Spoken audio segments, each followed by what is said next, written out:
Welcome to our world, where stories have a soul and tales hold endless secrets. We're delighted to have you here today. Get ready, because today's story is no ordinary tale. We'll delve into an unexpected drama and conflicts that will keep you on the edge of your seat until the very last moment. Are you ready to discover the secret that changed the course of events?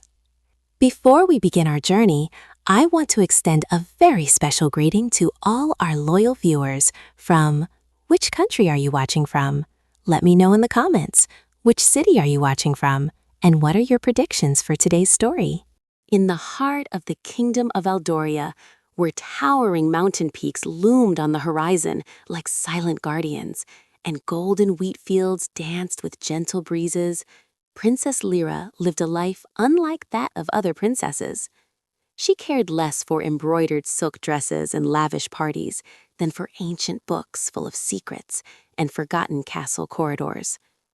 Eldoria was going through dark and difficult times. King Farron, Lyra's beloved father, was bedridden with a mysterious illness. Crops withered in the fields as hopes withered. Whispers of rebellion echoed in the narrow city alleys, while corruption gnawed at the kingdom's court at the hands of Grand Vizier Valerius, a man with sharp eyes and a cold smile hiding much cunning. Lyra, in her 16th spring, felt the weight of the world on her slender shoulders, as if she carried all the mountains of Eldoria. She spent her long days in the vast royal library, searching among ancient manuscripts that exuded the scent of time for any glimmer of hope, any solution to her kingdom's escalating problems. She had 3 close friends who shared her worries and dreams. Alara, daughter of a powerful nobleman, possessed sharp intelligence and unyielding ambition, a mind that meticulously planned for the future. Serafina, daughter of a wealthy merchant, was a dreamy artist, seeing beauty even in the darkest places, and yearned for a world of peace and harmony for all. As for Rowan, the brave daughter of the royal guard captain, she was fiercely loyal, skilled in archery like no other, and dreamed of justice for everyone without exception. On a cloudy evening, while Lyra was exploring a secret passage behind her father's library, one that hadn't been trodden in decades, she stumbled upon a small chamber hidden behind a decaying mural whose paintings were almost faded. The chamber reeked of dust and forgotten time, as if it had slept there for centuries. In its center, on an ancient stone pedestal, stood an ornate wooden box decorated with mysterious engravings. Lyra opened the box to find a silver metal ring, engraved with mysterious symbols, centered by a dark blue gem, resembling the night sky in its depth. As soon as she touched it, she felt a strange warmth course through her veins, and the gem vibrated with a faint light, as if awakening from a deep slumber that had lasted for thousands of years. Legend spoke of the Ring of Ethelgard, the mythical wish-granting ring, said to bestow upon its bearer the power to fulfill their deepest desires. Lyra had always believed them to be mere fairy tales told by grandmothers, but now, in her hands, reality seemed stranger and more astonishing than fiction. The following night, Lyra gathered her friends in her secret chamber, and by the flickering candlelight dancing on the walls, she revealed the glowing ring to them. Their eyes widened in astonishment and awe as they glimpsed the faint light emanating from the blue gem. After a moment of expectant silence, Lyra dared to recount the legend surrounding the ring. The friends remained silent, barely believing what they saw and heard of the strange story. Ilara was the first to speak, her eyes gleaming with deep thought. "Is this truly possible?" she asked in a barely audible whisper. Serafina, with a sparkle in her dreamy eyes, sighed. "If it were real, how much good could we do?" As for Rowan, She clenched her hand excitedly. Justice might finally be served for everyone. Lyra decided to test the ring to confirm its authenticity. She remembered an old woman in the market who had complained about her beautiful garden roses wilting. Lyra silently wished for her roses to regain their vitality and freshness. The next morning, Lyra returned to the market to find the old woman smiling happily, her roses blooming in colors she hadn't seen for a long time. The ring was real. It was not just a legend. The friends swore to keep the secret, aware of the grave responsibility that had fallen upon them. They began to fulfill small wishes, wishes that restored hope to despairing hearts. They wished for abundant harvests for the farmers and the fields filled with golden fruits. They wished for the healing of sick children, and smiles returned to their innocent faces. Eldoria began to breathe a sigh of relief, and hope fluttered over its joyful alleys. But with each wish, Lyra felt a strange sensation, a coldness seeping into her bones, as if a part of her was withering and fading away. The ring itself grew brighter, but it was a demanding brilliance, as if it craved more power. Deep in her heart, Lyra felt that every wish came with a price not yet clear, but certainly a hefty one. With each wish granted, things changed little by little. The friends no longer contented themselves with small, simple wishes. Their ambitions began to escalate, along with their growing sense of power bestowed by the ring. Alara, the mastermind, proposed wishes of a larger, more complex political nature. "We must get rid of Minister Valerius. He is destroying the kingdom from within," she said one night while they met in Lyra's secret chamber. After some hesitation, Lyra and her friends agreed. Lyra wished for Valerius's corruption to be exposed to everyone. The next morning, secret documents exposing Valerius's suspicious deals, embezzlements, and plans to strip the throne of its authority were circulated. But instead of being imprisoned, Valerius disappeared under mysterious circumstances, leaving behind a power vacuum.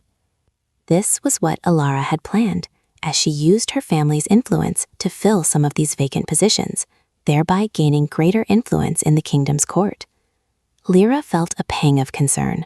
Was Alara exploiting the ring for her personal gain? Seraphina, the dreamer, yearned for a world of lasting peace. She wished for an end to conflicts with neighboring kingdoms and for arts and literature to flourish in Eldoria. Indeed, the fires of border wars subsided and the artistic movement prospered, but at the expense of neglected royal defenses. Eldoria became vulnerable to any sudden attack, which deeply worried Rowan. As for Rowan, who burned with anger over the injustice inflicted upon the common people, she wished for immediate justice to be applied against all who oppressed others. And it happened. Harsh and swift judgments were issued against many corrupt officials, but some of these judgments were excessively cruel, so much so that Lyra herself felt uneasy, questioning the absence of mercy in these rapid decisions. Cracks began to widen in the wall of their strong friendship. Alara grew bolder, proposing wishes that indirectly served her family's interests or increased her own influence. Lyra felt Alara was manipulating the ring, but she couldn't prove it. Seraphina became more withdrawn, frustrated by the unexpected outcomes of her idealistic wishes, or perhaps horrified by the harshness of Rowan's judgments. As for Rowan, she became more cautious, suspecting Alara's intentions and blaming Seraphina for neglecting the royal defenses. Lyra felt the ring growing colder and heavier in her hand. Disturbing dreams began to haunt her sleep, visions of cracked earth and a terrifying red sky. She started to feel weak and exhausted after each wish, as if the ring was draining her vital energy. One day, Lyra found an ancient manuscript buried in the deepest vaults of the royal library, speaking of the Ring of Ethelgard. The ring was not merely a tool for granting wishes, but a key to an ancient buried power, a power with which Eldoria's destiny was linked. The manuscript warned that excessive use of the ring would lead to breaking an ancient balance and unleashing a buried curse, a curse that threatened to engulf the entire kingdom. Lyra began to suspect that the ring had a dark side, a side that gave nothing with a hefty price. Worse yet, Lyra began to suspect her friends. Ilara's ambitions were no secret, and Rowan's accusations grew sharper, while Seraphia's complete silence deeply worried Lyra. Had one of them betrayed the secret of the ring? Were there secret wishes she didn't know about? And in a moment when Lyra was steeped in her thoughts and fears, Minister Valerius returned, whom everyone thought had disappeared forever. He did not return alone, but allied with a neighboring kingdom of Zelos, known for its military might and brutality. Valerius now possessed dark powers, powers he did not have before. He revealed, with a cold, triumphant smile, that he had known about the ring from the beginning, and that he had been monitoring all their movements, perhaps even manipulating some events, to push Lyra to find and use the ring. His goal was to seize the ring and unleash the buried power within it, to become the master of Eldoria and the entire world. The moment Lyra had always dreaded arrived. The kingdom of Zelos launched a full-scale attack on Eldoria. The earth began to crack, red fissures appeared in the sky, and strange diseases spread among the people. The curse of the ring was clearly manifesting. Lyra confronted her friends. Ilara confessed that she secretly wished for her family's power to increase to ensure its survival in any future conflict, believing this was the only way to save the kingdom in the long run. Seraphina, with tears in her eyes, revealed that she had wished for all conflict to end, which led to the neglect of defenses. As for Rowan, she confessed that she had considered revealing the secret of the ring to the king, but she could not betray Lyra's precious trust. Lyra finally understood the terrifying truth. The Ring of Ethelgard was not a tool for wishes, but a seal, a prison for an ancient evil power beneath Eldoria. Every wish granted weakened this seal, opening the way for that evil power to be unleashed. Valerius was not merely seeking to seize the ring, but to completely shatter the seal and unleash the dormant evil, to become its absolute master.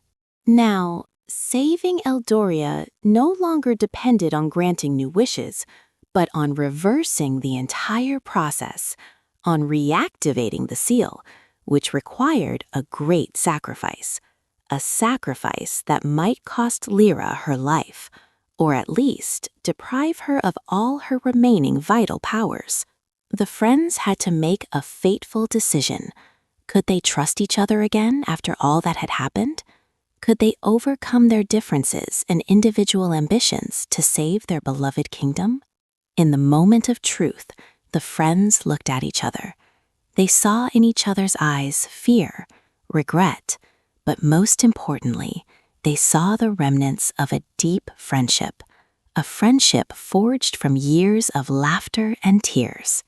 "We must do this together," Lyra said, her eyes gleaming with a determination her friends had never seen before.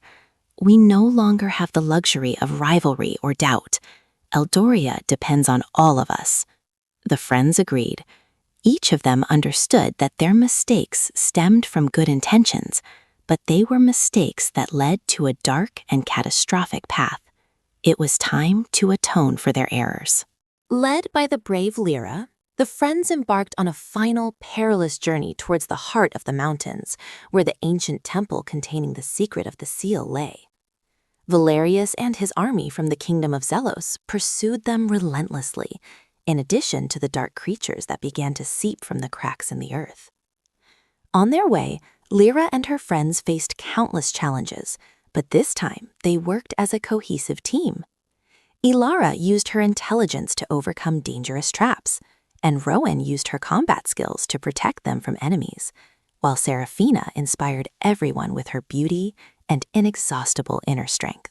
They reached the ancient temple where Valerius awaited them, his dark powers dancing around him like flames. The battle was fierce and brutal. Alara fought with unparalleled tactical brilliance, Rowan with fearless courage, and Seraphina with enchanting magical defense. But Valerius was too strong, and the dark creatures poured in relentlessly like a torrent. In a moment of despair, Lyra realized there was no other way to save her kingdom. She had to make the ultimate sacrifice. The ancient manuscript revealed that activating the seal required the heir to relinquish a part of her vital essence, and that the ring itself must merge with this essence.